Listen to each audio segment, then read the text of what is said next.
We encounter parables in earliest Christian sources only in the Gospels, where they are told by Jesus.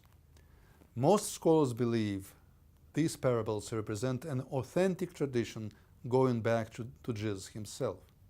It may not be a coincidence that Jesus' followers further on would not express themselves in parables. This is so because parables are used when the picture of the end is not completely clear yet. This is what makes Jesus express himself in that elusive way. Whereas the tradition at slightly later stages is already distinguished by insisting on a well-defined picture of the end. The Messiah, who was crucified, was risen from the dead, ascended to heaven, and will be back to restore all as the heavenly Son of Man. Parables also provide us with an important indication concerning the original language of Jesus' preaching. As observed by the late Shmuel Safrai, a distinguished Jerusalem scholar of rabbinic literature, even in much later rabbinic sources, most importantly in the Babylonian Talmud, where Aramaic is already predominant, parables are always recorded in Hebrew. In other words, this genre of teaching was traditionally conducted in Hebrew.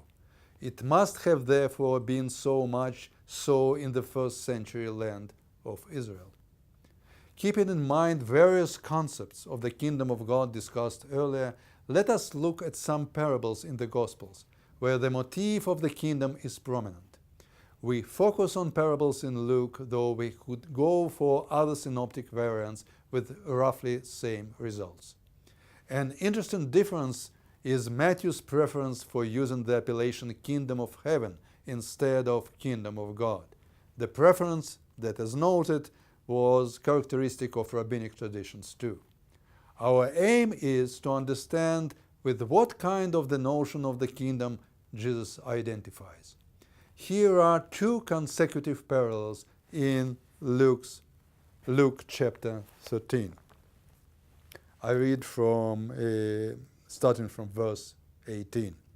He, Jesus, said therefore, "What is the kingdom of God like? And to what shall I compare it? It is like a grain of mustard seed, which a man took and sowed in his garden.